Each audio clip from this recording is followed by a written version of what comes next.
I do thank you for coming. This is a huge, huge subject we're talking about today, and yesterday had implications wide-ranging. So, hence the crowd we have.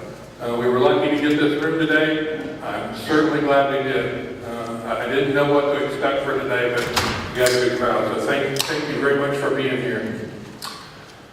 So to get started, well, this will be the appointment hearing for House Bill 2319, more commonly known as Medicaid expansion. And to start off our opponent section, it will be a time, so everybody will have a specific amount of time to be able to speak. So we'll be watching that. And my vice chair is not here quite yet, but when she gets here, she will handle that. Right now. It's going to be Representative Les Osterman, and we'll be watching the time as we go through this. So the first conferee today will be James Franco from the Kansas Policy Institute. Thank you, Mr. Chairman. Members of the committee, it's an honor to be before you today. Again, my full remarks before you with some additional citations of research that I'll cite should you decide to look into the issue, those specific sources more specifically. The bill before us today deals with legislative prerogatives and whether or not we should or should not expand Medicaid. The reason I believe that the legislature should maintain that authority is because of the impact that this program has on the state budget. And I want to focus on three key points from my written testimony. Several years ago, we had a sitting member of the Social Security Advisory Committee and a scholar at the Cato Institute look at the numbers for what it would cost to expand Medicaid in Kansas should we choose to do so under the Affordable Care Act. And he put that number at $625 million. Again, this is on top of the $4.1 billion cost that it would take to kind of the woodwork effect of Medicaid. He looked at 45 different enrollee categories for each gender, and his estimates for the number of new enrollees were well in line with the Kansas Health Institute and the Center for Budget and Policy Priorities. So that is the $625 million over 10 years. But that only works as far as whether or not the federal government is able to maintain their 90% guarantee. And the second part that I'd like to discuss is that already has been discussed widely in Washington, D.C. and in state capitals, including here in Topeka, as being far from a certainty. A 2011 study from the Center on Budget and Policy Priorities is titled, "Proposal to Establish Federal Medicaid Blended Rate Will Shift Significant Costs to the State." And it starts out in the executive summary with, an Obama administration proposal that's on the table for budget negotiations would reduce federal Medicaid expenditures and so on and so forth, including limiting that 90% number under the Affordable Care Act. Currently, for existing Medicaid patients, we pay 56.5, so you can see that difference in what it would be relative to that 90%. And it was in the FY13 budget. And then briefly, the question then becomes, is Medicaid actually a good program? And I would point to a study out of Oregon that was organized by scholars from MIT and Harvard. This was, kind of a gold standard study where it examined it dated to before the Affordable Care Act was put into place. An increase in emergency room visits, 40% for new enrollees, 18% of which were for non-emergencies. And there was no evidence of better outcomes for a variety of different health measures, including blood pressure, cholesterol, and blood sugar. So with that, thank you very much, and this should remain a legislative prerogative. Thank you. Thank you, Mr. Franco, and Vice Chairman Cannon will be taking care of the time now, so when she raises her hand, you'll know that the time is ended. Next, we have Chris Brown from Wichita. Welcome, Chris. Thank you for coming. Thank you, Chair of the committee. I'm here on behalf of Campus for Liberty and many parties, Tea Party groups that we have. I guess one of the major concerns that we have, and obviously we concur with the previous conferee, are we willing to basically sacrifice the entire state for this one issue? I I mean, whether it's roads, education, these are uncontrollable costs. We turn around and we get into this, there's no cost protections, there's no guarantees in place, and we've got the federal mandates that we've got to turn around and protect within the program. And I just continue to look back at every piece of major legislation that we have had to deal with, whether it, i.e. the states, from the federal government. And I'll just give you 4 examples. Native Americans, first. What promises were made and what were kept? Social Security. What promises were made and what were kept? We've had the federal education department since October of 1979. Look what it's morphed into. And then last but not least, let's just take the present day Obamacare. Okay? You can keep your doctor. We went through the entire process here. By the time it got through the rules and regulations, it had morphed into a bill that nobody even recognized, not even the Democrats themselves. We don't have the ability to print money here in this state at all. So what is that going to mean? That means it's going to take sacrifices. It's going to mean sacrifices from you as legislators. You're going to have to concede on issues that you don't want to. And then last but not least, the taxpayers are going to have to make concessions. Again, I use the word sacrifices to make that happen. I think one of the big things that I would say going into this, that the efficiencies are going to have to be dealt with in the drivers of Medicaid going forward. There is a way to make this work, but we've got to do it in a different manner, and just dropping it the entire ball on us at one time isn't going to be the process. That being said, thank you, Chair. Thank you, Mr. Mann. Next on our opponent conferee list is Mr. James Kilpatrick. Welcome to the committee, James. Yeah, thank you. I appreciate it, Chair. James Kilpatrick, citizen from Wichita, Kansas. I came here aboard to present the personal aspect of the view. Having been poor in the past, I'm not against the poor, but I am against expanding Medicaid. The last thing the poor people need is more bureaucracy, more taxes, more red tape, and more employees. It just doesn't work. ACA proved that from the way that they expanded. It caused more taxes, more employees, more bureaucracy. They have not given one new medical device. They haven't given us one new doctor. Haven't benefited the program of the poor one bit, but they have increased government. Now, I said I was with the poor. I was raised poor. I know what the system was like for the poor. I know what it's like today. It's a very good system. Just so happens that I know of a case because of my daughter who works in a certain place. They won't take the employer's health insurance because it is cheaper for the poor to go down to the free clinic or the sliding scale clinic, whichever way you want to look at it. And it's cheaper for them to go there when they get sick and pay according to the wage that they earn than it is for them to pay insurance. Far cheaper for their medical care to do that. But yet the government wants to force medical insurance on the poor that they find prohibitive to their income. So I find expansion of Medicaid is just one way to increase government and decrease care for the poor. And I'd like you to think about, have I got some time left?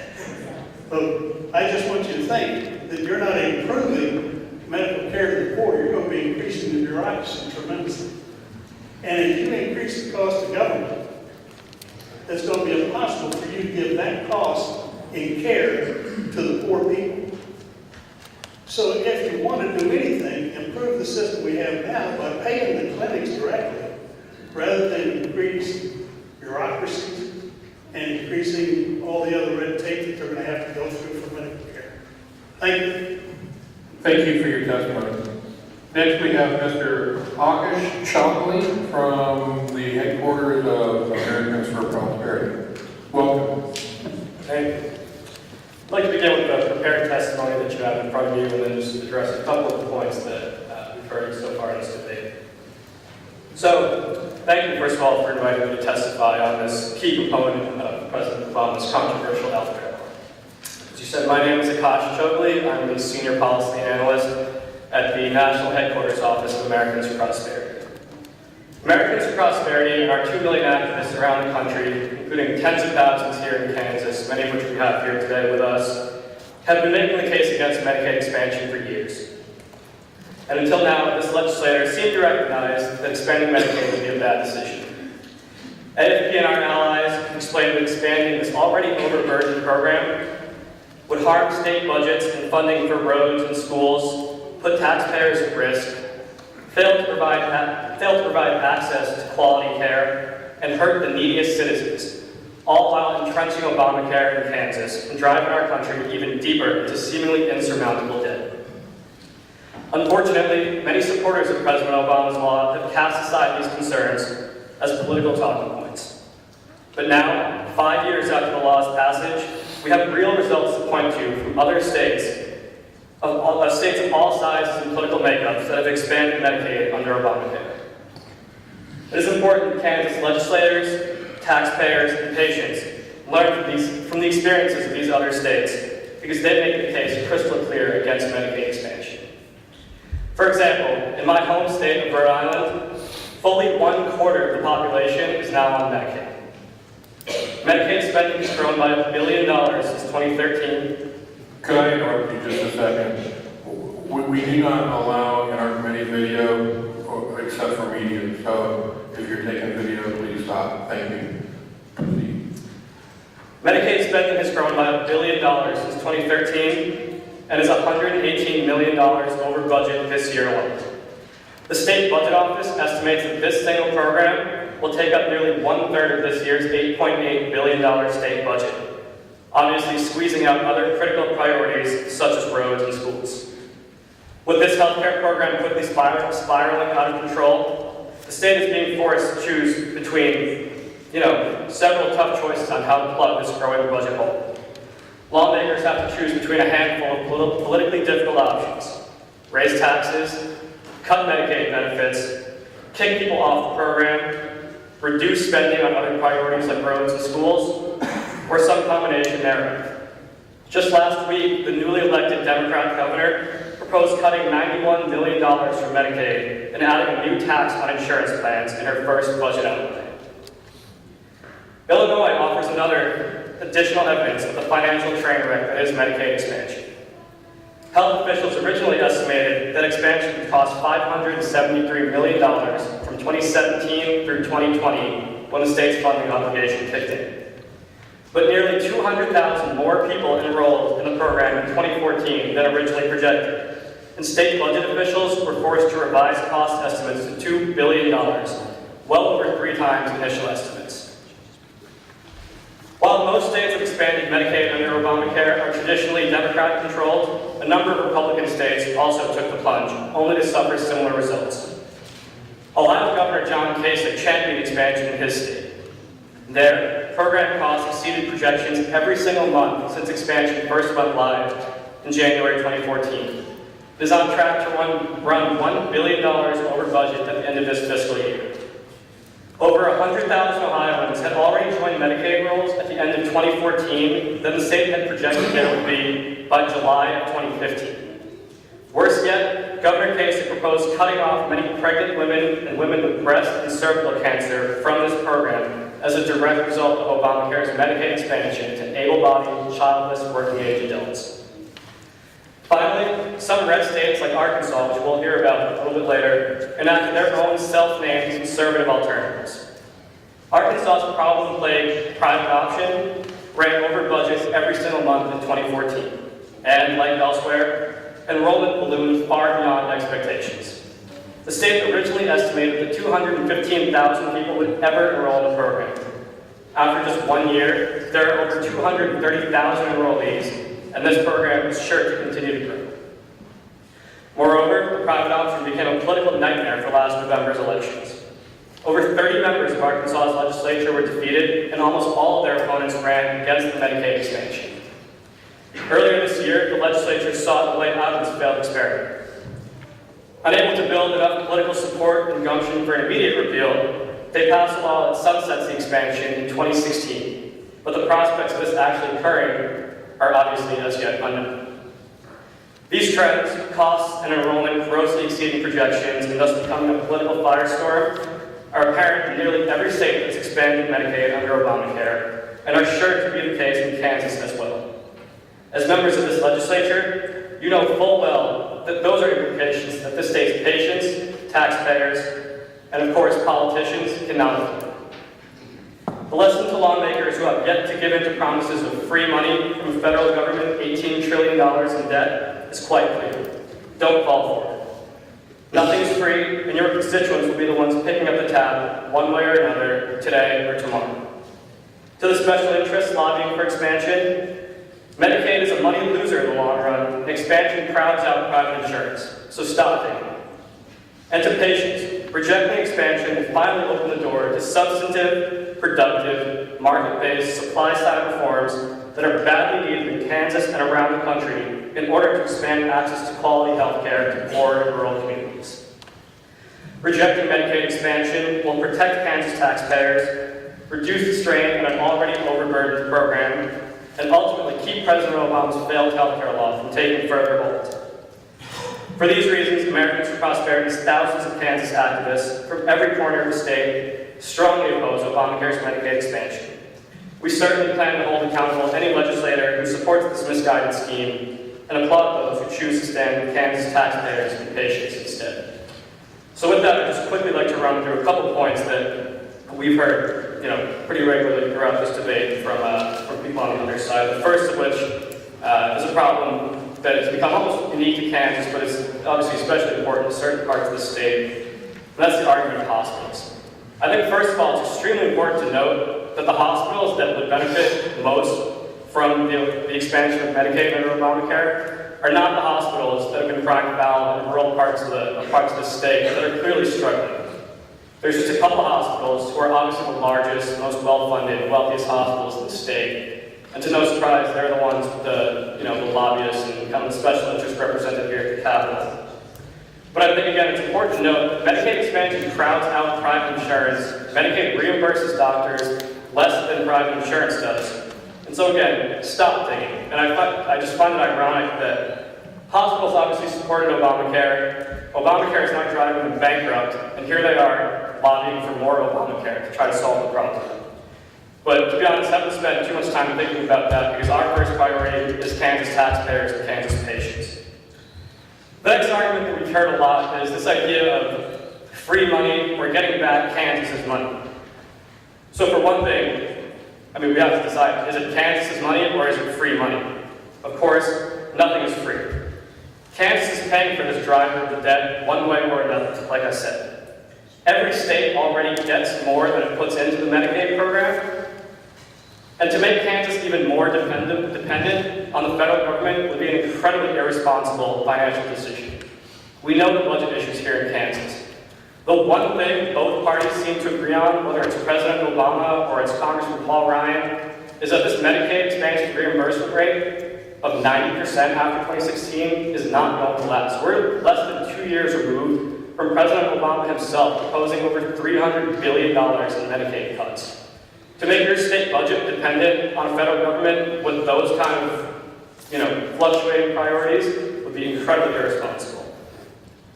And finally, just this topic of what we're really here to discuss, which is providing adequate, quick care to Kansas's poorest and neediest citizens.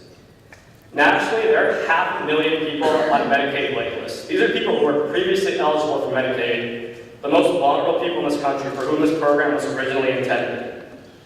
Imagine if Medicaid functioned like a food bank. After all, Medicaid is no different. It has limited resources, the government has limited resources, and taxpayers have limited resources. Somewhere, somehow, somebody and something has to get squeezed out when you expand this program. And I just ask that you keep in mind the people who are truly, truly needy in this state. Which reminds me of a case out of Arkansas of a girl named Chloe Jones, who the Wall Street Journal profiled, I think on the front page last year. She's a 14-year-old cystic fibrosis patient who was on Medicaid. In the midst of Arkansas's Medicaid expansion to thousands of able-bodied, childless, working-age adults, Chloe Jones was told that the state could no longer afford to pay for her life-saving cystic fibrosis medications.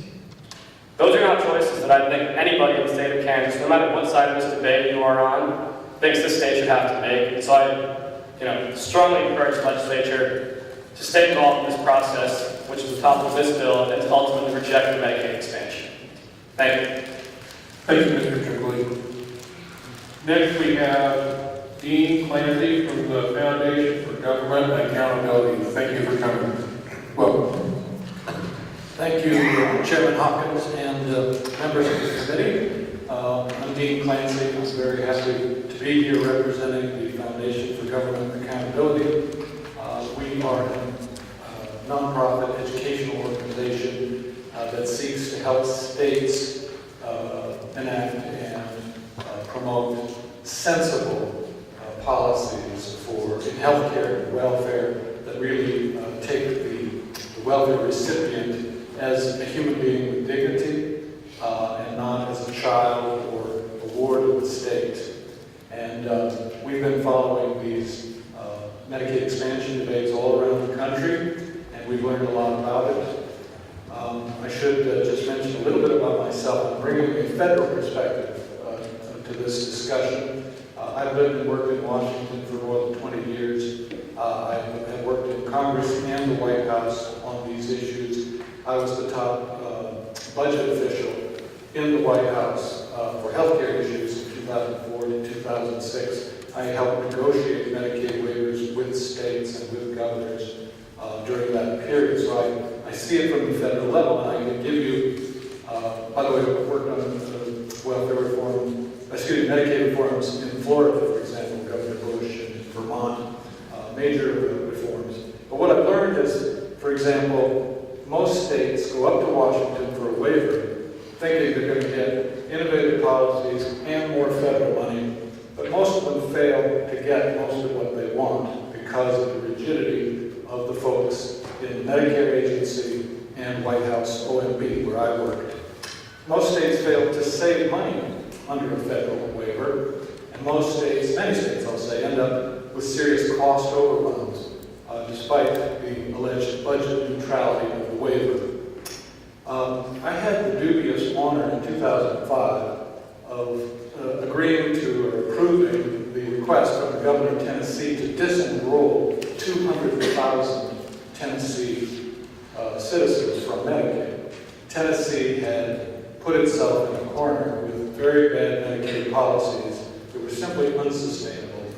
But in that same year, I also helped with this Florida waiver that I mentioned, and that has turned out to be a model for Medicaid reform around the country. It is a model, along with KanCare, by the way, it's a model for what we at FDA call the Medicaid cure. Reform Medicaid so that it is essentially a choice of health plans by the enrollees, very similar to the private market. And in that system, because it's more market-oriented and efficient, you can pay doctors and hospitals according to market rates or near market rates. You don't have to starve them, as happens under the old broken Medicaid problem. What indeed is the problem that is trying to be solved here in Kansas? I've heard people talk about rural hospitals. I would suggest that Medicaid is not the problem for rural hospitals. If anything, it's the Medicare cuts under the Affordable Care Act being imposed to help pay for that law. That's what's hurting rural hospitals. Some people suggest that the working poor are uninsured and need government assistance, but I would make 2 points. One is a lot of those folks, particularly in Kansas, could afford insurance before the Affordable Care Act. It ought to be renamed the Unaffordable Care Act. And, of course, many of the people who would come onto the Medicaid rolls under the proposed expansion are non-working. That is to say, they are not really connected to the workforce. So the Medicaid expansion seems to misdiagnose the problem and misprescribe a solution. My basic message to you is Medicaid expansion would be unwise, unsustainable, and unfair. And I have 4 arguments to offer you in support of that. First, I think the 90% federal matching rate, the generous payment in Washington, is not going to be 90%. It's going down. It's 100% now, goes to 90% after the first 3 years. But already in Washington, they're talking very seriously about dropping. Second, the federal cap on provider assessments, from the Washington perspective, that's a subsidy. That's also probably going down, or at least it will stay the same. It is not going up. So anyone who thinks of funding this expansion by having a more generous policy from Washington on provider assessments, I think is completely mistaken. Third, Indiana has been offered as a model for Medicaid expansion in Kansas. I would suggest that it's not a good reform model. Indeed, Kansas has a better model that Indiana should emulate with KanCare. Fourth and finally, Medicaid expansion, in my opinion, is morally indefensible because it puts able-bodied folks in line ahead of the disabled, the arguably not needy ahead of the truly needy. If I can just amplify a little bit on those 4 points, I hope that will help you understand where we're coming from next year. The 90% match, again, Congressman Paul Ryan has called it the low-hanging fruit of budget cutting. And no wonder. If you repeal the Medicaid expansion, it would save the federal government $847 billion. That's a big number even in Washington. And believe me, budget cutters are looking at that as a place to go, to dial it down, if not to get rid of it altogether. And President Obama did mention a blended rate proposal, which one of the previous speakers mentioned. So even he is willing to consider cutting the federal subsidies for the Medicaid expansion.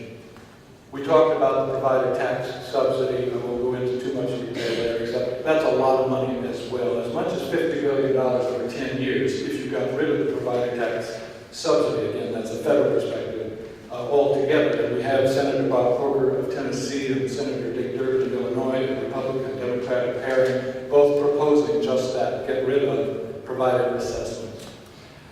With respect to Indiana, and I would like to dwell on this a bit, Governor Pence has touted the Indiana reform as a great success story, but we at FGA think that's simply not the case. He got actually very little of what he originally asked for. For example, he wanted a work requirement for folks on Medicaid. That was a selling point for his fellow conservatives. Well, CMS rejected that out of hand. They will never accept a work requirement for Medicaid enrollees. And it makes sense if you think about it, because if people had to work to be eligible for the Medicaid expansion, at the minimum wage, 40 hours a week, even in a relatively low-cost state like Kansas, they're not going to be eligible for Medicaid. They will be eligible for the exchange subsidies. So a work requirement, in a sense, makes Medicaid expansion unnecessary. Perhaps Governor Pence had a different motive than reforming welfare. He said there would be a minimum contribution, that basically all the enrollees would have to have some skin in the game. Well, 77% of the expansion population is in a position to pay absolutely nothing because of exceptions and limits placed by CMS on the agreement. The other 23% of the expansion population can access other exemptions. And my favorite among these is if you live in a county that has had a natural disaster. So if you just lived in a county with a natural disaster, you don't have to pay anything towards your Medicaid, $1. And then they retain presumptive eligibility, a policy that always drives up costs for states because people get on the rolls who aren't really eligible. And I could go on. Probably the most disturbing thing is that people with severe disabilities tend to get shortchanged in these Medicaid expansions. And we have examples from all over the country. In Arizona, they decided to stop Medicaid coverage for heart, lung, liver, pancreas, and bone marrow transplants in order to help fund the expansion. In Arkansas, I think this was already mentioned, denied life-saving drugs for cystic fibrosis patients. Oregon stopped Medicaid coverage for advanced stage cancer treatments. Maine stopped treating brain injury patients. Rhode Island implemented a new $3,000 premium for disabled children in Medicaid. Are those the kinds of policies that Medicaid expansion is intended to foster? I really do think, and this is my conclusion, that Medicaid expansion is morally indefensible because it favors people who are able-bodied and mostly childless, mostly unemployed, for people with disabilities who really are in need. They're cutting in line. And there's a better way. There's the Medicaid cure, in which like Kansas, you give people choices, you treat them like human beings with dignity who can run their own lives, and you end up with a more efficient system that actually pays doctors and hospitals what their services are worth. Thank you for your testimony.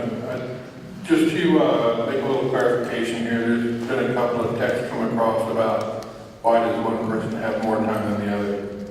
Yesterday during our testimony, the Kansas Hospital Association set up that testimony, and we had 12 conferees, 2 getting 6 minutes and the rest getting 3 minutes.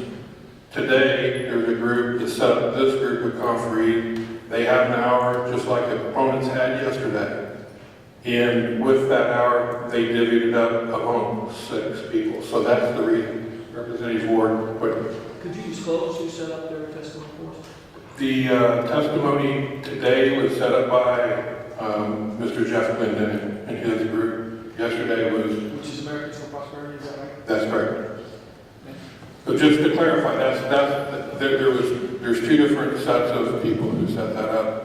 And I believe it's being done fairly. Each group's getting an hour. Thank you. Next, we have Dr. Josh Humbert.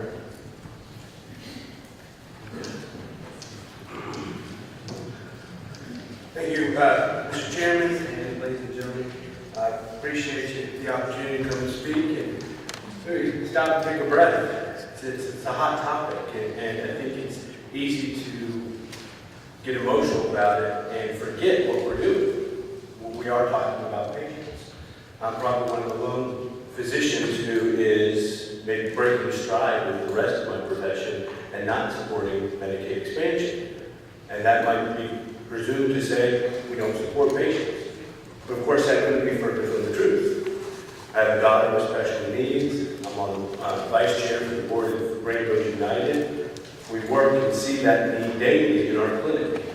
However, I think there's a third alternative.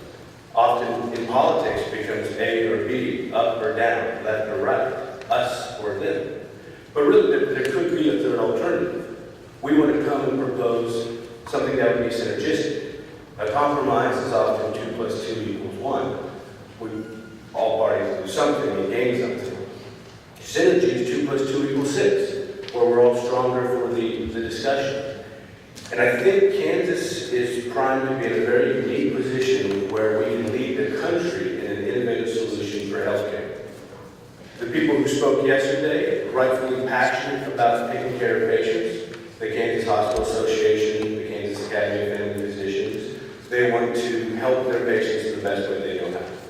People today are understandably compassionate, but want to make sure they embrace freedom and limited government and sound budgets.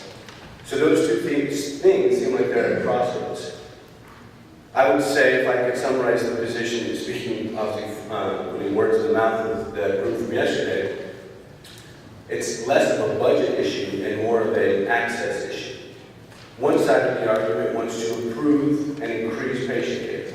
The other side of the argument wants to embrace fiduciary responsibilities. So if we're going to be responsible stewards of the public coffers, but at the same time meet the needs of our state, how do we do that?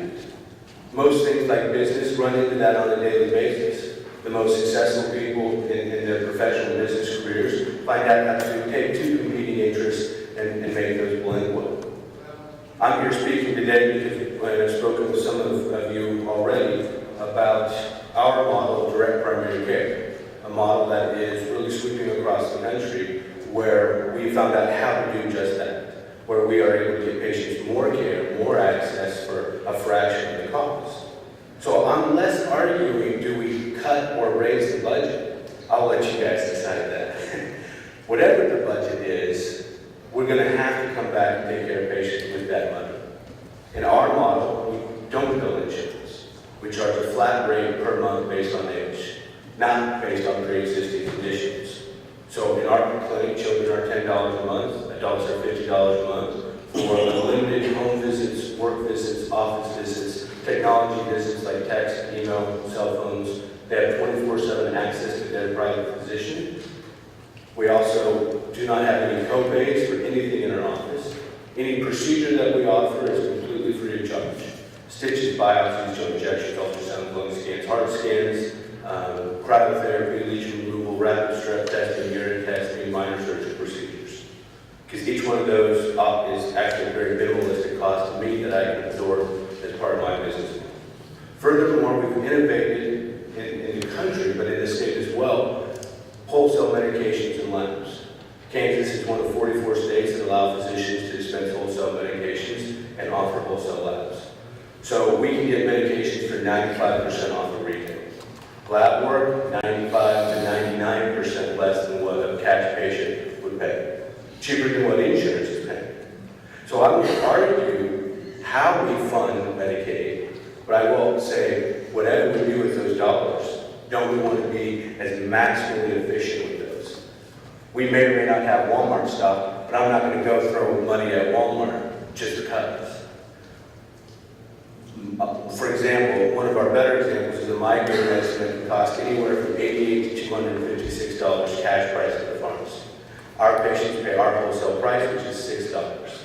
The state should be paying $6 because the state should have such innovative business solutions that maximize what they get for every dollar. So I'm not arguing to decrease the amount of people covered or the amount of services offered. Quite literally, I'm arguing the opposite. I'm saying let's throw even more back at Medicaid. Good business, good policy, good government is a value add. If we can find a third alternative, it's going to be that we can all agree on a couple of things. We all want more cost-effective government.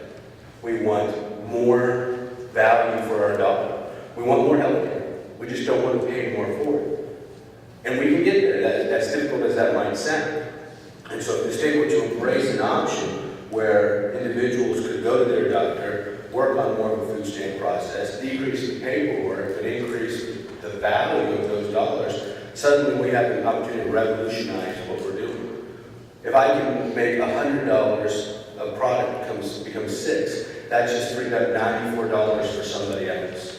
For expensive care, either for the PD or the DD, or the cancer care that's been cut like the other gentleman had mentioned. Or we can put more impoverished but otherwise healthy people on the rolls. But either way, we're going to meet a third alternative that lets you both go back to your constituents and say you did the right thing, you supported them, you made better government that's more cost effective, and they're going to see more value for their dollars.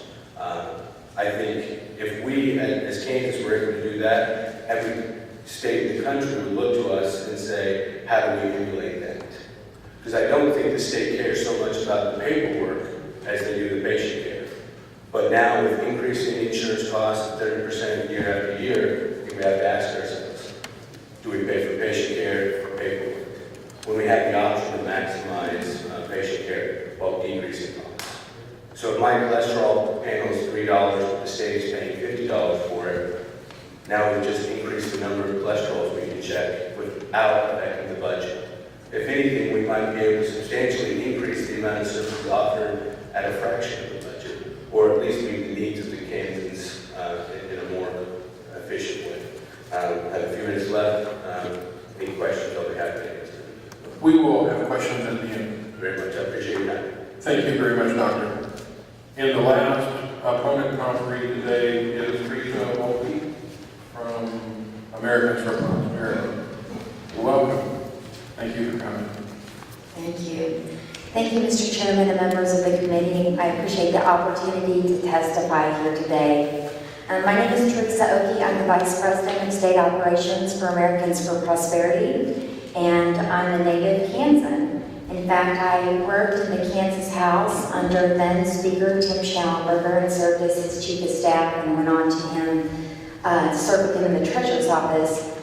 I then moved with my family to the great state of Arkansas. And as you know, many of you know, Arkansas is a state that has already moved down this path. So I guess you would consider my testimony, if this were a Christmas carol, the ghost of Christmas future. This is the problems and challenges that Arkansas is facing today. When Jeff called me, he asked me if there was an Arkansas legislator who would be willing to testify today and though I can name many legislators, I immediately reached out to Senate Majority Leader Jim Hendren, who's a Republican from Gravette, Arkansas. Unfortunately, the Arkansas legislative calendar is probably similar to yours right now, and in the closing weeks of the session, it wasn't a great time for the Majority Leader to take a leave of absence today. But he did provide me with this statement, which is in your testimony. Senator Hendren was recently appointed to, I should note, the Medicaid task force that was appointed under Asa Hutchinson, our new governor, to really look at how to move Arkansas forward on a program that has now been sunsetted in June of 2016. Senator Hendren said, quote, "Today, Arkansas is dealing with the consequences of enacting President Obama's Medicaid expansion and the challenges of getting out of the program. We have already learned that the Arkansas budget cannot afford the cost of the program, and we have just been in 1 full year. The private option has been plagued with cost overruns and less than transparent accounting. Long term, every program, from education to public safety, will be held hostage by this program. Our state should serve as a warning to other legislatures that there is no free money from Washington, D.C., and they should learn from our mistake." Americans for Prosperity Arkansas also serves on Governor Hutchinson's Medicaid Advisory Council, where we will continue to highlight the questionable fiscal assumptions used in claiming the program is revenue neutral. Attached to my testimony is an excerpt provided to members of this council of actuarial numbers produced under former Democrat Governor Mike Beebe's administration. Please note these financial assumptions. The program uses 10 years of tax collections to pay for 7 years in which Arkansas is obligated on the spending. The tax collections are the 2.5% fees on insurance plans, which are fully and entirely funded by taxpayers. The savings assumptions move from $17 million in 2014, largely from shifting 90,000 people off of one Medicaid program onto the private option. And in year 10, they assume $91 million annually, an 8-fold increase in savings. The state also factors in $657 million in anticipated stimulus effect of all the federal dollars coming to the state. Other specific facts to note on Arkansas's private option. The state took the highest 10% of cost drivers off the private option and placed them in traditional Medicaid, thereby driving up general fund spending and artificially propping up the program's numbers. The expansion insurance plans, as noted earlier, pay higher reimbursement rates than traditional Medicaid and Medicare plans, therefore leapfrogging the disabled, the truly vulnerable in the state, and seniors ahead in the line for health care. And finally, both President Obama's administration, the president himself, in the recommended Medicaid budget cuts, and Representative Paul Ryan have warned that the match rates offered under President Obama's health care law, the $1 to $9 you're all familiar with, are not sustainable and will not hold. After just 1 year, Arkansas has learned it has overcommitted our budget and resources to provide insurance for able-bodied, working-age, childless adults. I can assure you the federal government will promise flexibility and innovation, and they did so to the Arkansas legislators when we entered Medicaid expansion. However, the federal government still operates these programs under traditional Medicaid rules and regulation. There is little flexibility and little opportunity for real innovation. I was in this Capitol in 1993 when welfare was block granted by a Republican Congress and Democrat president Each state crafted a solution to meet the needs for the citizens in their states. This is not the same type of block grant that they're talking about. When they talk about innovation and flexibility, it only applies as long as it follows the traditional Medicaid rules and regulations. Today, I hope legislators here will consider the lessons my state of Arkansas has learned the hard way. We cannot afford to make promises to people that we cannot pay for in the long run, and we can't spend money like politicians in Washington, D.C. Thank you. Thank you for your testimony. Committee, I will call your attention to written testimony by Veronica DeRuby, Craig Gable, and Ann Murray. We will now take questions of the conferee for the opponent section. First, Representative Jones. Thank you, Chair. If I could speak to Mr. Dean and Dr. Hunter at the same time, would be helpful.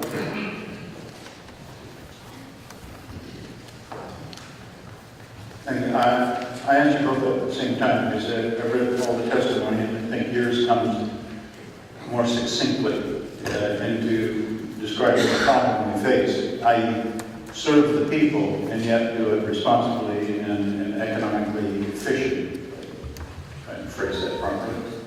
Now I don't want to blow you too much using a popular term, but yesterday I talked to some of the conferees about a roadmap, and I was told, well, that roadmap is KanCare. And last night I went through as much information as I could find on the subject, and if KanCare is a roadmap, then I'm living in Los Angeles and I got the one for New York because I didn't know where I was at on that. So I'm not happy with that response.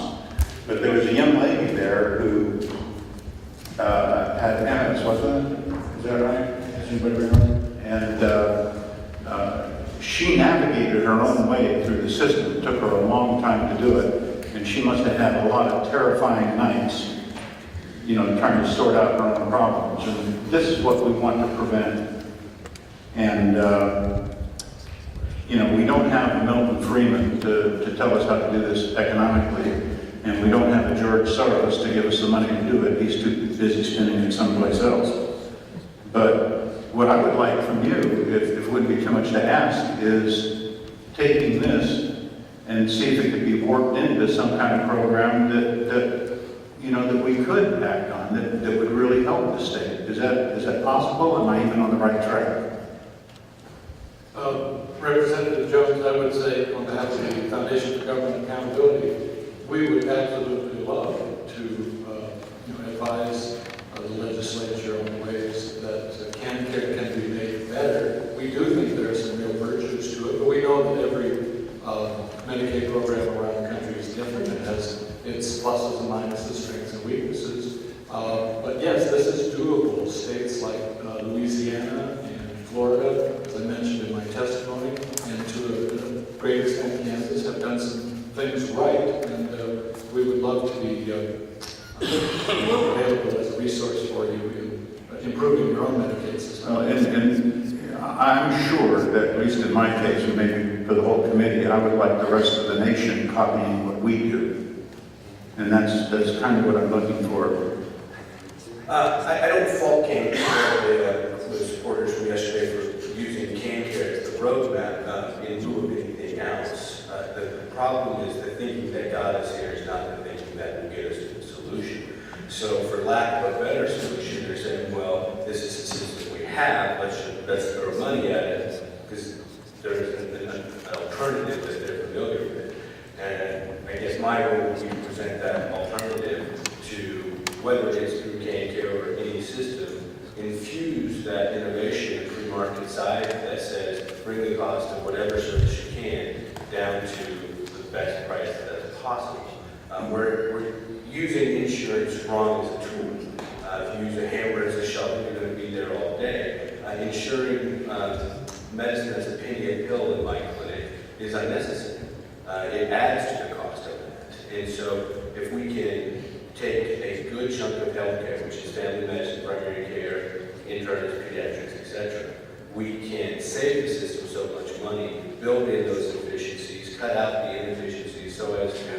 leave whatever system is there, more revenue to you, more things to support the people. Okay, well, listen, if it, go ahead. Well, I just wanted to add that probably the thing that I'm pointing to that's good, that works in a number of states, including in KanCare, is the idea that Medicaid enrollees should choose their health insurance plan, and it should function a lot like private health insurance, rather than being a traditional sort of bureaucratic benefit program.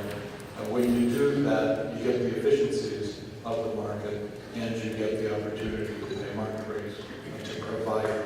Okay, well then something more specific and more directive than this, but along these lines. And Chair, is it possible they can send it to you? That'd be fine, but we have some other people who would like to I ask understand. some questions too. I thank you very much for the time I had. Thank you. Representative Ward. My questions are for our guests from Washington, D.C., Mr. Clancy and Mr. Scholey. Is that how you say it, Scholey? Yeah. Scholey? Okay. Welcome to Kansas. Appreciate you taking a long trip to Washington, D.C. I think I have simple questions, short yes or no's. Are you aware that Kansas was the only state that had an increase in their uninsured last year?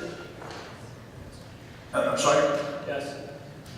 You were aware of that? Are you aware that Kansas has 350,000 people without insurance, uninsured? Are you familiar with that number? Yes. Okay. Are you familiar with the fact that that number really has, well, it's varied 1,000 or 2,000, that's been pretty consistent for the last 5 or 6 years? You're shaking your head up and down, Mr. Oleg, that's a yes. Mr. Clancy, were you aware of that? No, I wasn't, but I will just add this, that my sense is that Kansas had the lowest cost of private health insurance before the Affordable Care Act, and prices have doubled significantly. I'm asking a question about the 350,000 people who can't buy it at any cost, that are uninsured. Now, are you familiar, since you both work and live in Washington, D.C., you're familiar with the sequestration that went in a couple of years ago and the impact it had on hospitals? And are you familiar with the DISH cuts, you know, what disproportionate payments are to hospitals? And you're aware of that going away as part of the Affordable Care Act because Medicaid expansion was supposed to step in, you're aware of that part of the procedures? Are you aware that Kansas has 87 critical access hospitals? Do you know what critical access hospitals are? Okay. And you understand that they're now hit with the triple smack, which is they have high demand, uninsured people showing up in emergency rooms. They've lost the revenue from the federal government that was used to help keep hospitals from passing that cost on all of us. And your solution is really it's the fault of the president. I mean, how would you, when you look at an administrator from a small town that's dying to keep their doors open, and what would you have me tell them as I say I'm not going to expand Medicaid? So I would just begin just to address the first point you made, which is the number of uninsured people in Kansas, which is why I think the entire frame through which Obamacare was passed was essentially flawed, because the goal of putting an insurance card in everybody's pocket by no means guarantees access to quality health care for every person who has an insurance card. We've seen that already with Medicaid, with the number of people on the wait list. That problem will obviously only get worse the more people you jump onto this program. In terms of providing people access to care, I think that we do have a number of supply-side reforms. Dean touched on a number that FGA has put forth. These are things that are outside of the Affordable Care Act. I don't think it's disingenuous at all to say that the Affordable Care Act has been to blame for a lot of the problems that you've addressed. There are a number of supply-side reforms that we would love to have a discussion with this legislature. Those aren't what we're discussing here today. What we're discussing is the specific proposal of Medicaid expansion. And it just simply, as I laid out, Mr. Clancy laid out, Teresa laid out, those are costs the state can't afford. Is the aim of getting people access to health care a noble one? Obviously, yes. I just think that there are several ways to go about doing so that don't simply involve putting a government insurance card in everybody's pocket. And I would just add that remember that the Medicaid expansion was intended by the authors of Obamacare to be mandatory in all the states. It was the Supreme Court intervening, essentially rewriting the statute from the bench that made it an option, and it's the reason that this debate is taking place in the states.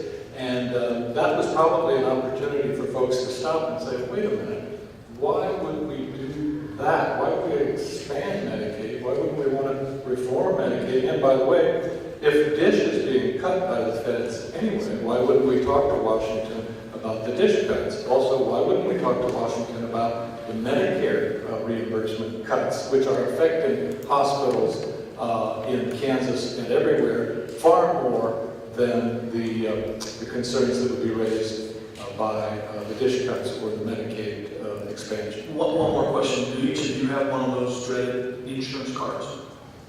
I mean, would you agree with me that while it may not guarantee, it's a whole lot better than not having one? I mean, you both signed up to get yours, right? Thank you.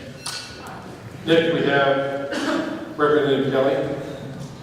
And we only have about 3 minutes left on this section, so. Okay. Thank you, Mr. Chair. My question would be for, I think, the doctor and then maybe our last two up. One, doctor, your process sounds innovative. How many of you are there in Kansas? We have 3 physicians in our clinic, another 2 providers in a similar style in Wichita. One just opened here in Topeka, Dr. Jennifer Do you have one in Montgomery County? Not yet. Okay. Well, my question is, and for the other 2 gentlemen that were up here, when we look at, we talked about that expansion won't create jobs or it may cause damage, but I live in a town where a fair size that may lose its hospital.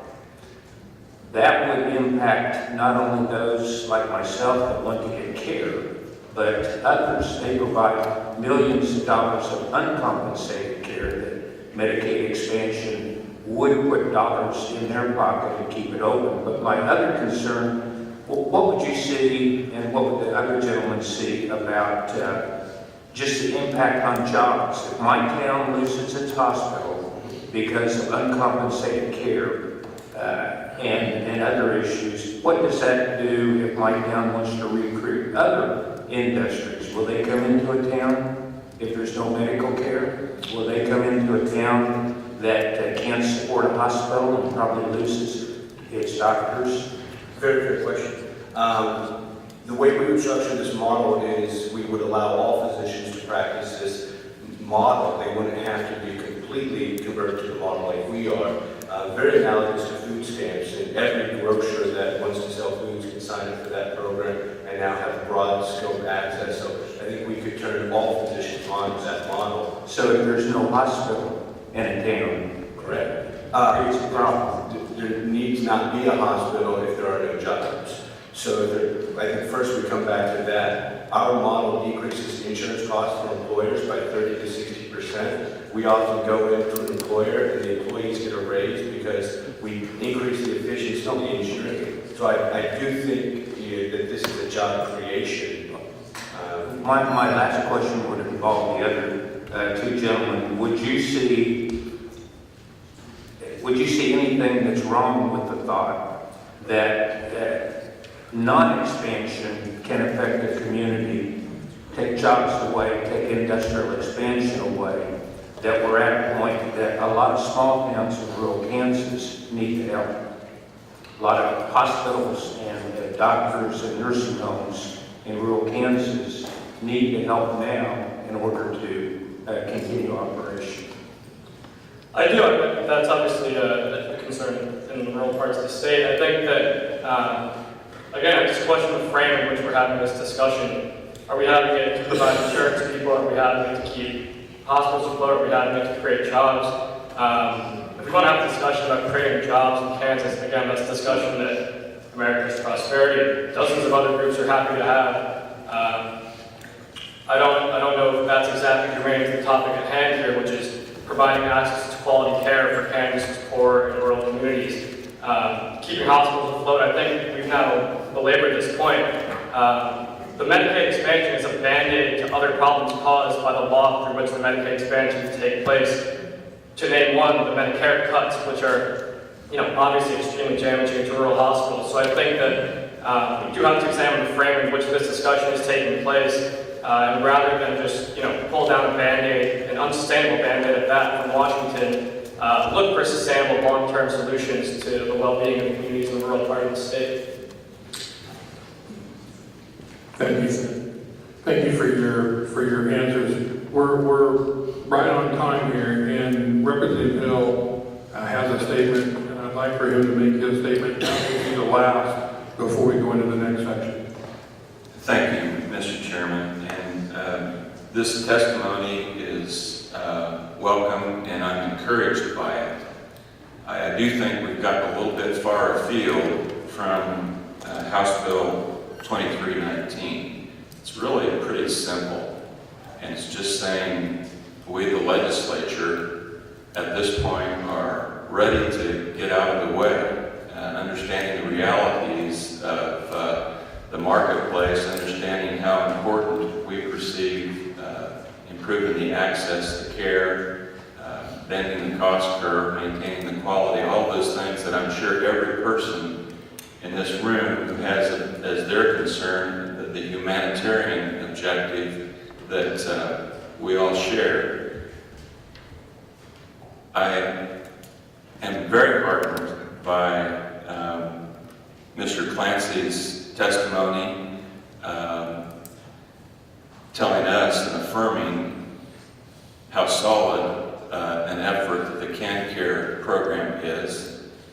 I think that we have certainly proven by its implementation and early success, and we're about to hear more about that, that every state is not going to take a cookie cutter approach, that we have already achieved some meaningful Medicaid reform, and with that reform, we're in a better position than many of the other states that have been discussed today to move ahead. I would observe that, with all due respect, we have very little in common with the state of Illinois.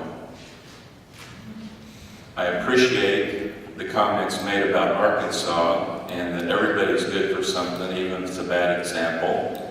And we can learn from that, and we can move ahead. And just a yes or no answer from Mr. Clancy.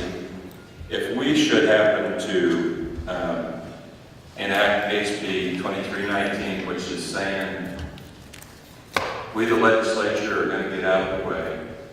We're going to allow the governor to move ahead and this administration, and we are going to instruct the Department of Health and Environment to develop a federal Medicaid waiver application for a budget-neutral managed care program to be known as KanCare 2.0 to provide access to health care coverage options of newly eligible patients.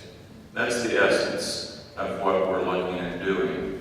If we should pass that, would the Foundation for Government Accountability or others in roles that you previously served be ready to move in to help our health policy planners craft a proposal for a waiver? Is that within the realm of something you would see not only as possible, but could very well be probable? Thank you, Representative Hill. Certainly, if the legislature did take that path, many of us who follow this policy closely would be very interested to have a chance to advise folks.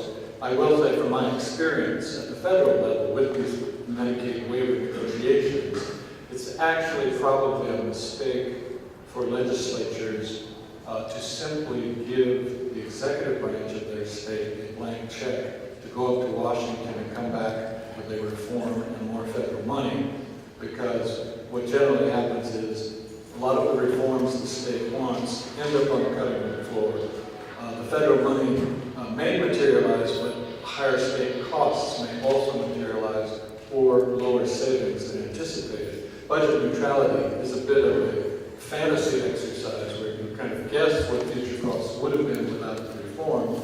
And so I guess my analogy for this would be, if you're a parent and your teenager asks for the car keys, you probably should ask him, where are you going to take the car, and when are you coming home, and things like that. And I think that the legislature is probably better advised to exercise a kind of adult supervision of any conversation with Washington.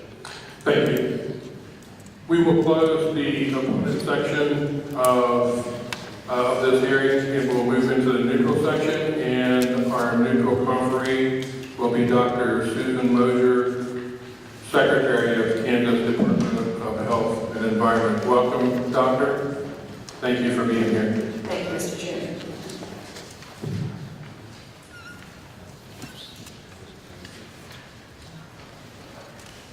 Mr. Chair, members of the committee, first, I appreciate this hearing and the opportunity to speak about House Bill 2319 and Medicaid expansion. As I was reflecting on yesterday's testimony, what was very clear is that Kansans are caring and compassionate, and that we want to work together towards a Kansas-based solution. As part of that Kansas-based solution, the governor said that we need to make providing services to our individuals with disabilities our top priority. We have people with disabilities currently on waiting lists who have waited for 3, 4, or even more years to receive services. If we expand Medicaid without providing these individuals services first, we would put over 150,000 able-bodied adults at the head of the line for Medicaid services in front of our individuals with disabilities. So our first and top priority in a Kansas-based solution is to take care of our individuals with disabilities who are awaiting Medicaid services. Second, the plan we must be fiscally sustainable. And third, it must reflect Kansas values. And as you can see from the slide deck, it's rather lengthy, so I will not go through every point on every slide so that we have some time for questions at the end. But if I skip over a point that you would like to discuss further, please make note of that and ask that during the Q&A or after the hearing. In this presentation, I will go over who is currently covered in KanCare and who is not. I will go through information on the costs of providing services with data from an analysis completed earlier this year by Aon Hewitt's Actuarial Services. We'll then go through some of the issues and challenges we face, and we'll end back with a Kansas-based solution.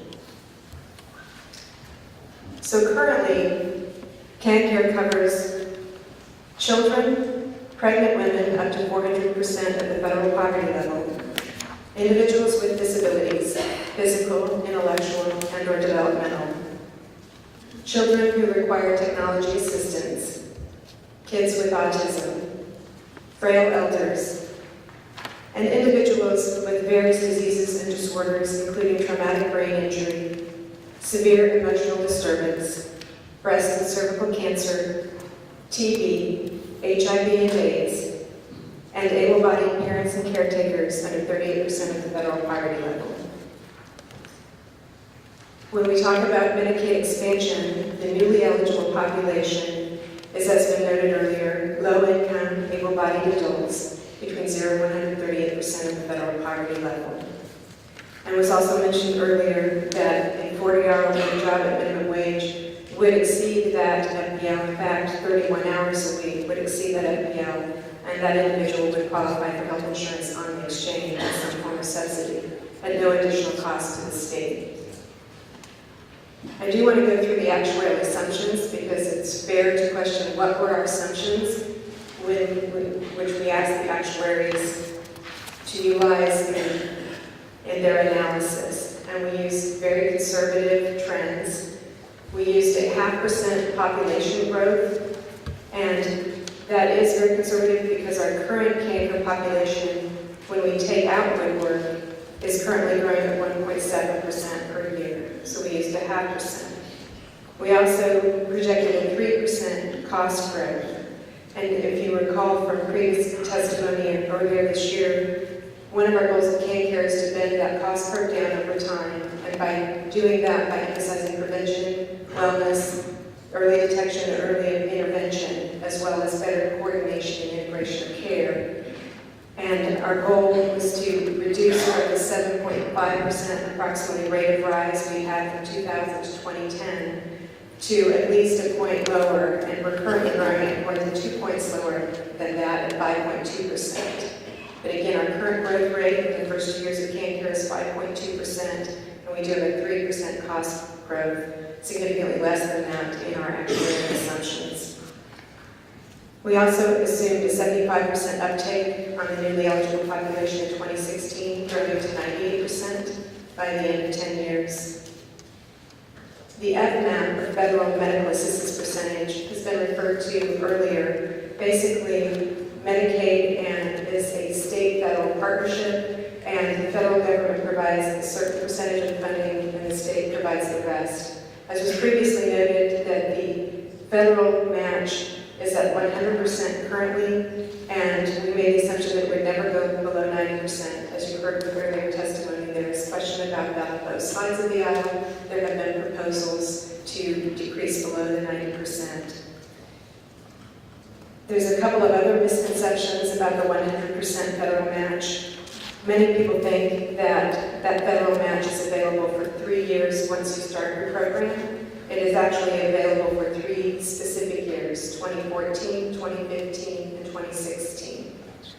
So, based on a January 1st, 2016 implementation date, which is very, very aggressive, then we would have a 100% FPL for the 1 year, 2016. In 2017, that would reduce by 5% to 95%, so we would be responsible for that 5% share, growing by 5%, a total of 5% by 2020.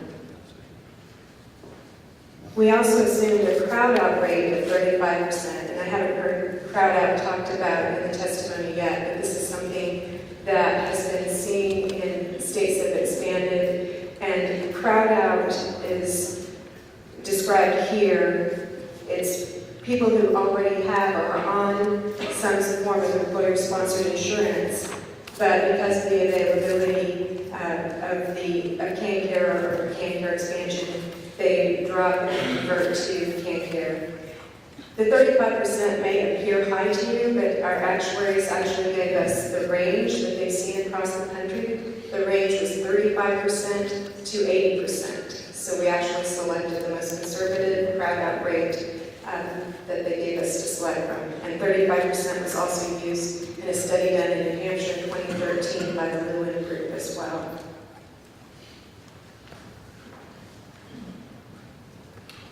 We're going to go through each individual piece and the costs associated with that. So this next section is about the costs, both federal and state.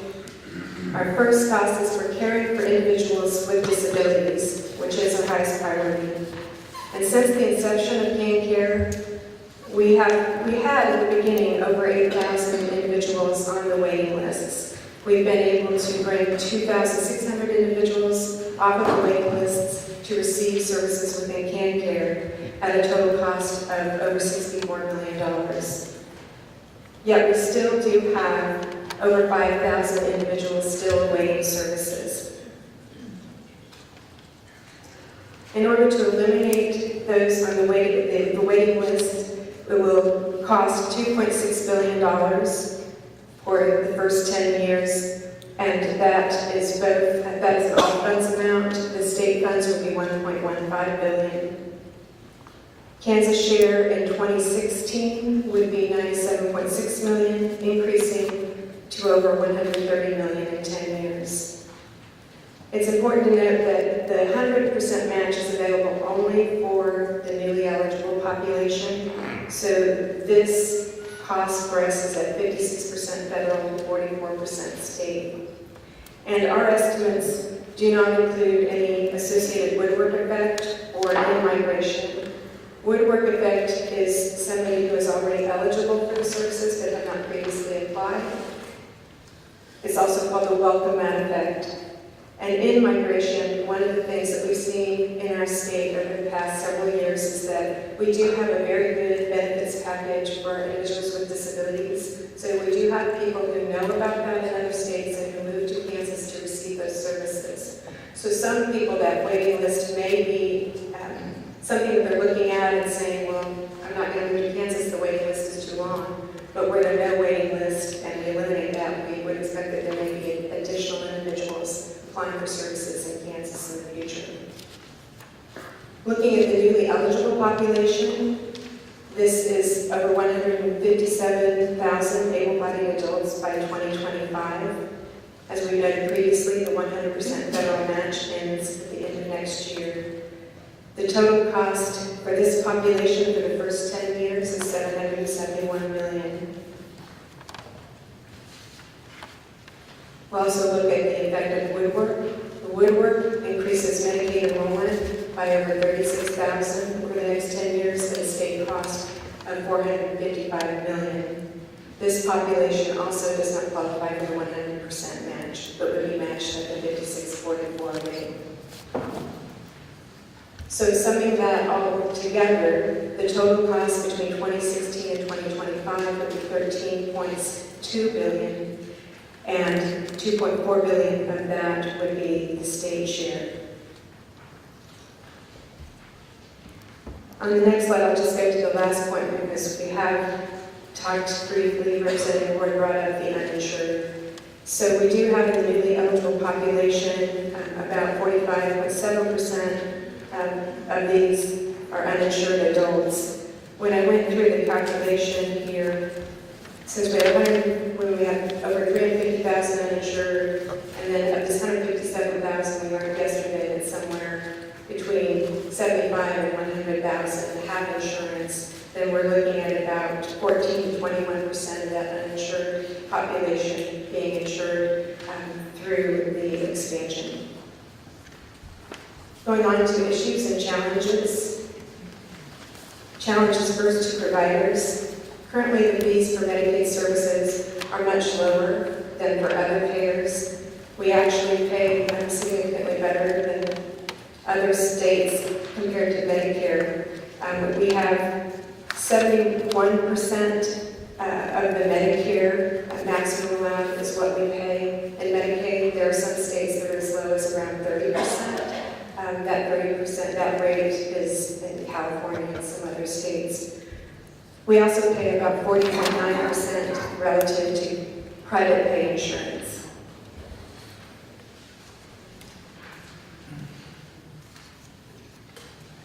Yesterday we heard about the Kansas Hospital Association's regional economic models study, and you did have that in your packet yesterday. It did identify up to 4,000 new jobs, and of those, over 2,400 new health facility jobs as a result of expansion. Kansas already has medical staffing concerns. 92 of our 105 counties are already designated as shortage areas for primary care. 100 of our counties are already designated as shortage areas for mental health care. Kansas also has a nursing shortage, and we need over 3,800 additional nurses. And we rank 37th in the percent of physicians retained in the state after matriculating from a residency program here. So one of the other things in the RENU study was about the multiplier effect, or the big economic boom that you could expect from Medicaid expansion. That is prefaced on those initial jobs being filled. And as you can see, the difficulty of filling those jobs that we have in our state. So if we don't have those jobs initially filled, then we won't be able to provide those services, and we won't be able to have that multiplier effect described in the RENU study. We have to address the lower rates of payment from Medicaid. We do have some supplemental payments, and wanted to go through some of the supplemental hospital payments that we do have.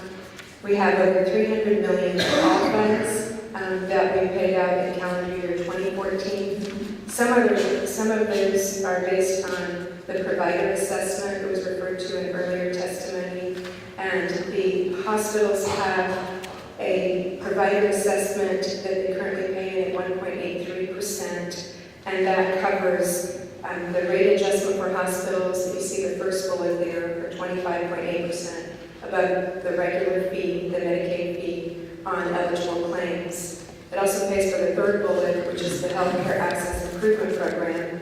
These are payments made to hospitals based on their uncompensated care costs. And it pays for the supplemental medical education payments, which are on the next page, but I'll stay on this page for a moment, which is also to point out that the disproportionate share of hospital payments have been targeted in the ACA to go away. These are payments that are made to hospitals that have a disproportionate share or serve a disproportionate share of uninsured patients. and that currently was paid out in 2014 at about $80 million. I'll only pick out one other point on the next page, and that is our critical access hospitals have a set rate of $8.8 million that is paid out each year in addition to the Medicaid payments. And we do have 83 critical access hospitals.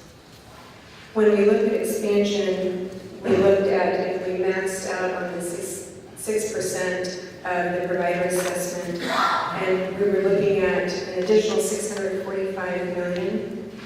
Of that $645 million, $250 million of that would go to hospitals. And I will point out on this page that the critical access hospitals, not $19 million per, but for the 83, it's a total of $19 million, and we did actually have the actuaries check that 3 times. So that economic advantage to rural hospitals, that's what you're going to see there, and we can give that down county by county. We also have additional administrative costs that we haven't accounted for yet, we'll put a number to yet, but we would have additional staffing for the program and to provide program oversight. We contract for eligibility determinations for the clearinghouse, there would be additional contractual costs for that, as well as the costs for implementation. Other issues to account for in considering expansion. We do want to continue with Kansas values like encouraging independence, and I do want to highlight one of the programs that we have that has been even covered in online governing magazine. We have a program called WORK, which is Work Opportunities Rewarding Kansans, and this was created in 2006, and there was a study done in 2012 by KU that talks about the success of the program. What this program did was looked at individuals who were on the waiting list, with individuals with disabilities on the waiting list, and gave them the opportunity to come over into this passion counseling program where they could get services right away. The only requirement was a 12-hour work requirement per week. What was done was a technical assessment for these individuals to see what did they need to do their activities of daily living at home, what did they need to get to and from work, and then what do they need at work to do their work activities. And then they were given a stipend, and that stipend amount was given at the beginning of each month, and is given at the beginning of each month. And this stipend amount, these individuals can self-direct their care, which is very important. We are one of the states in the nation that have the highest rate of self-direction, and that's one of the beauties of our programs here. They can also hire a financial management service to help them with that as well. What they found was, KU found in comparing the two populations, the population on the disabilities waiver and those who were in the work program, was that over a 5-year period from 2006 to 2011, they saw that the costs in the waiver population, the comparable cost, was $3,500 per month per person. But on the work program, those costs have dropped to $2,300 per person per month. And more importantly, life satisfaction and quality of life measures went way up. That quality of life measure and the value of work and self-esteem and independence is also validated by a study that was discussed by a senior vice president of the Robert Wood Johnson Foundation, when they talked about the things that motivate people to healthy behaviors, and those were family, education, and employment. And those are the 3 things that correlate with changes in behavior. As has been noticed previously, no state has been approved with a work program or work requirement as part of their expansion package, and we understand that no state will.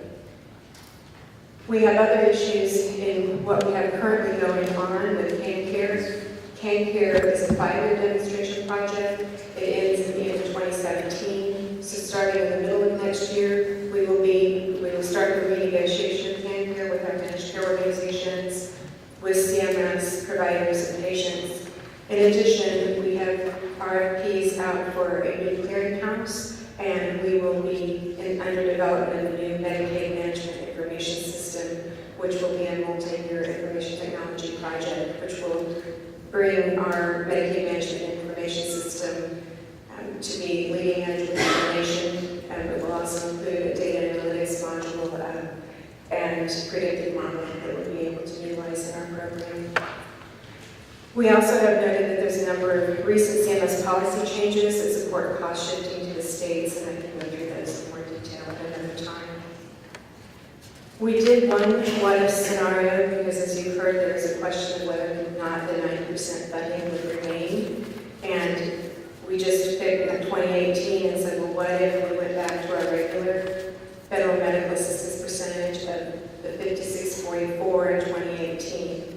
That would increase Kansas costs by over $300 million in 2018, rising to nearly $400 million in 2025. And that would be, over the 10-year period, an additional $2.75 billion. Dr. Waiver, We have a few people that would like to ask questions, and we're not going to have a whole lot of time, but I would like to get into that. Representative KanCare has, I think, 10 questions for you. Okay. Representative KanCare. Thank you. Thanks for coming, Dr. Moser. I do have a list of questions, but because of time, and I know other people have questions, I'm not going to hit them all. But I do want to give like an up-to-the-minute report that there's a representative from the Kansas Hospital Association that's actually in Washington, D.C. today and has met with all 6 members of the Kansas delegation, and the report from them, there's no indication that they plan to reduce at this time below 90%.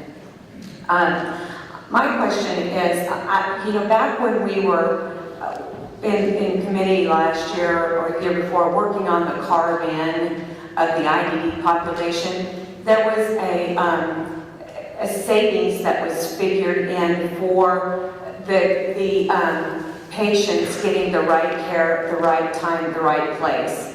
And that was such an important part of my willingness to vote for that change. And we discussed how some of these people in this gap area that would be included, that would be covered then with Medicaid expansion, that there would be some cost savings. Have there been any estimates done like we had then on what the savings would be?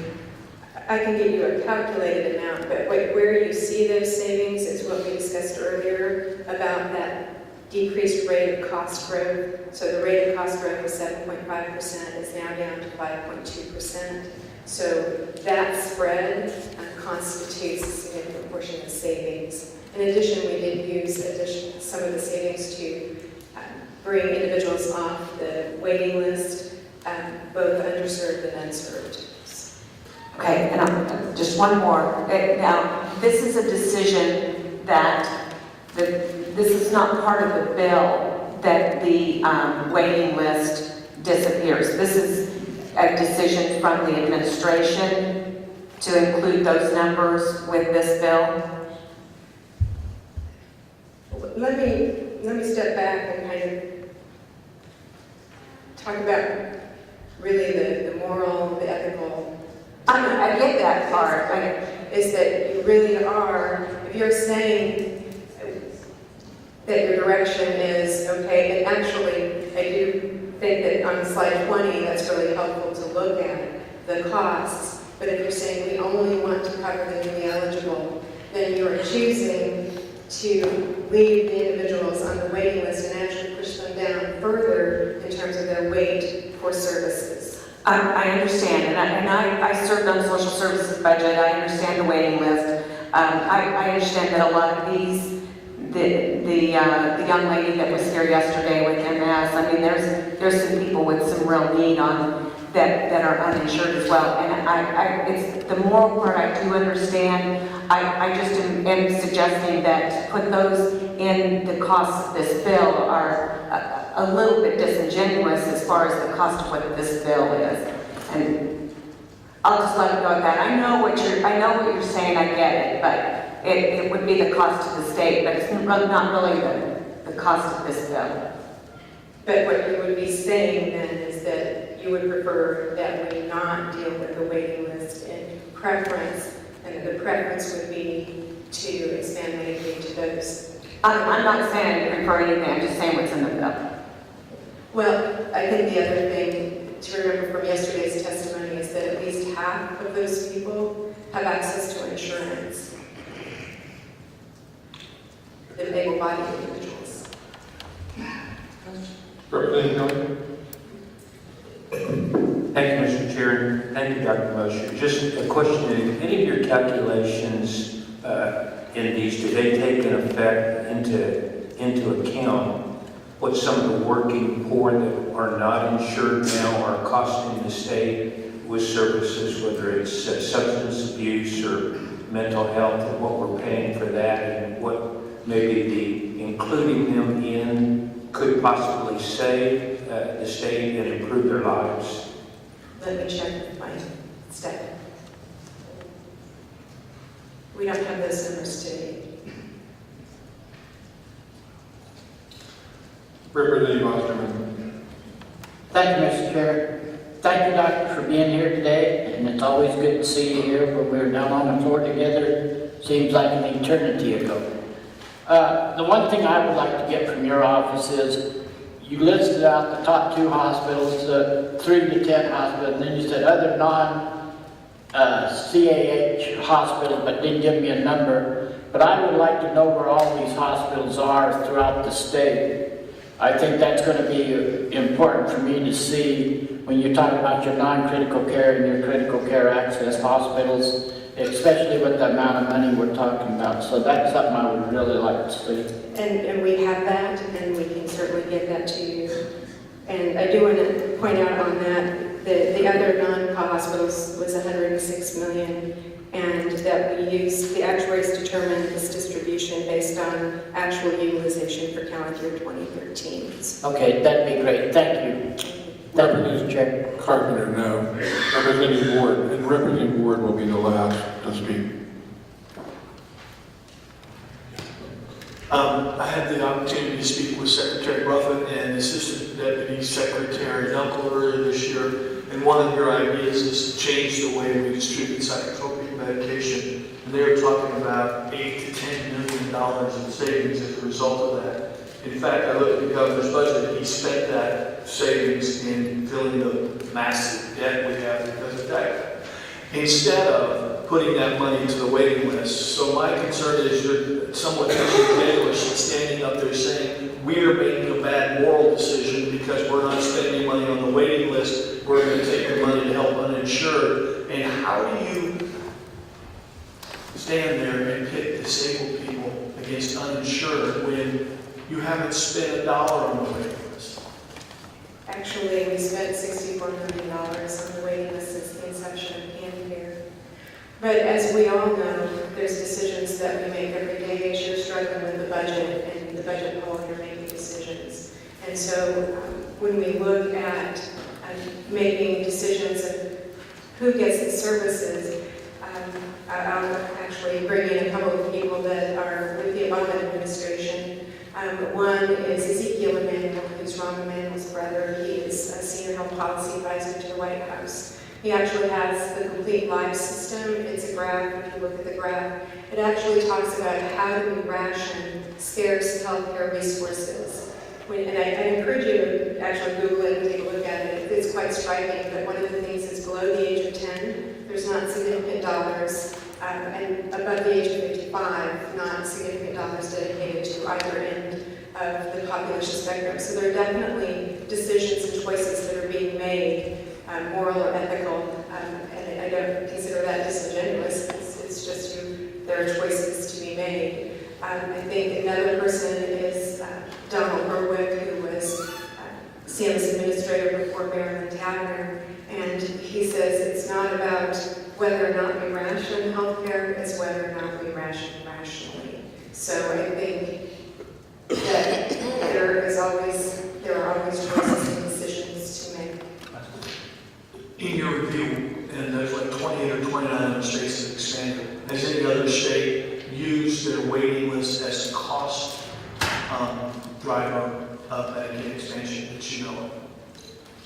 I don't know what other states have done on that issue. Could you check on that, get back to us? We can. Thank you, Dr. Moser, for your testimony today. We're going to close the neutral section. I do appreciate everybody being